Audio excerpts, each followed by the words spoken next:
So I first saw your posters up at work, and I'm always really interested to hear what other colleagues are up to outside of work, because people have a lot of fascinating things that they do.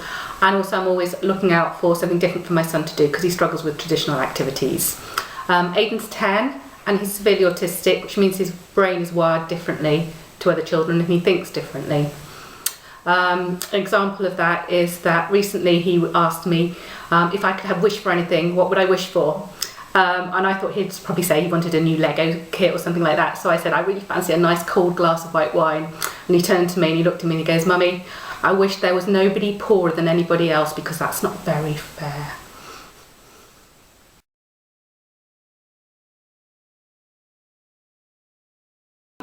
So Aidan's very bright. He's very clever at mental maths, verbal French, anything that doesn't involve reading and writing.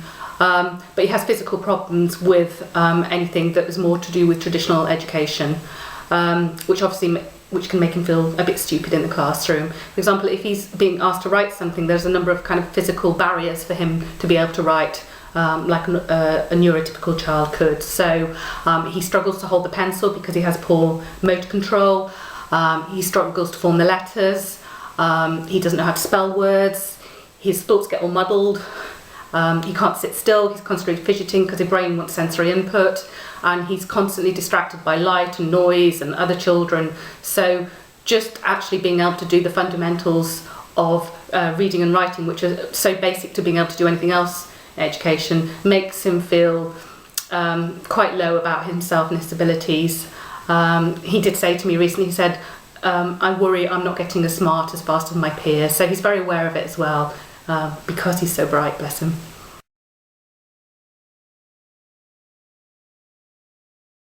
I think the philosophy workshops would be good for Aidan for two main reasons. Firstly, he does think about things in quite kind of abstract ways, quite complex ideas, and in a very considerate way. I've got a couple of examples from actually quite a few years back, but it shows you he was quite young when he thought about it. One is when we were watching one of the appeals from Africa for one of those comic relief nights, and he just turned to me at the end of the film and he said, God got it a bit wrong, didn't he? And I was like, oh, we're not a terribly religious household, but I thought it was a very good point to make. And then more practically, when he's trying to explain to people who maybe don't understand autism and don't get him so much, he went through a phase a few years ago of talking a lot about the cogs in his brain, using it as a metaphor for the way his brain was working. It'd say, oh, the cog's a bit rusty today, or it's a bit stuck, or they're not working in sync with each other. And I thought it was a really good way to try and explain to someone who maybe didn't understand autism what he was struggling with and how he actually felt. The other reason I think it would be good for Aidan is because it would play to his strengths. He's not very good at getting things down on paper, but he is great at talking. Try shutting him up. And, you know, verbal discussion, he gets a chance to kind of talk about sorts of things he's thinking about, and also gets to see that there are different ways of being intelligent. It doesn't all come down to kind of a test on a piece of paper. It could be having a discussion with his peers, with an adult. Autistic children typically do have very low self-esteem, brought about through comparing themselves to their peers, and it'd be really nice boost to his confidence to feel that he can have these kind of conversations with other people and really engage with them.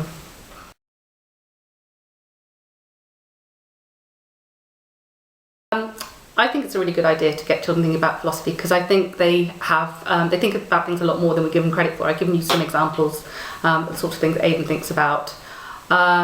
And I think it's important to give them the opportunity to discuss these things. I think the world's very uncertain at the moment and potentially very confusing.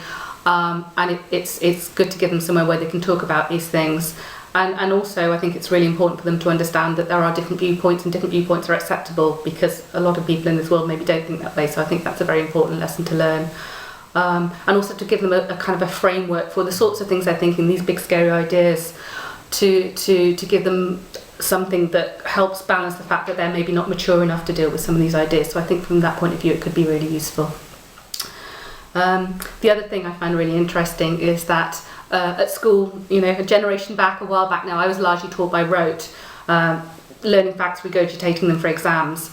My son, Aidan's got an older sister who's just finished her first year at secondary school, year 7, and what's been really interesting to me when I went to parents' evening is right across the curriculum the emphasis was on critical analytical thinking, so not just learning what you're told but actually assessing it for yourselves, sifting through information and this seems like a very important skill for people to have to take through education and into the workplace, and philosophy seems a really good way of instilling some of these concepts in children very early on, which will help with their development of their education later on.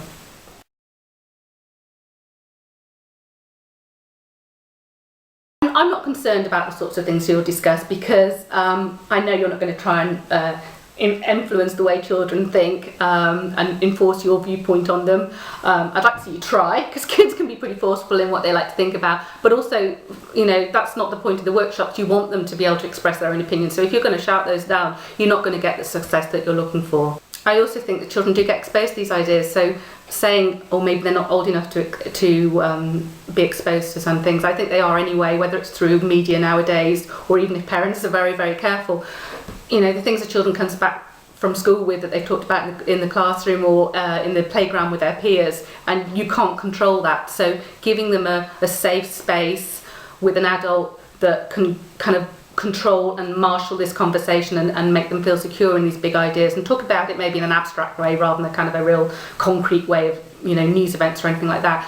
And I'm sure because of, you know, the training you've had and the experience you've had, that you're not going to you know, let the conversation go off in a direction that's not appropriate, that you're going to be very aware of that, and if it's not working for any reason, you're going to be able to work with them on the fly to kind of respond to the children and what they're talking about and how they're receiving the conversation. So in terms of what I'm after for Aidan to get from these workshops, I really want him to have a chance to express his opinions and talk about things that maybe, you know, you don't talk about in the classroom with your teachers, but, you know, with peers, with children he hasn't met yet, with adults, and really kind of feel proud of himself and have a real confidence boost for engaging in these discussions and feeling he has valuable input into them. I never want him to see autism as a limitation. I always want him to think he just has a different, but it's an equally valid perspective on the world, same way as other children will have different but valid perspectives on the world. Thank you.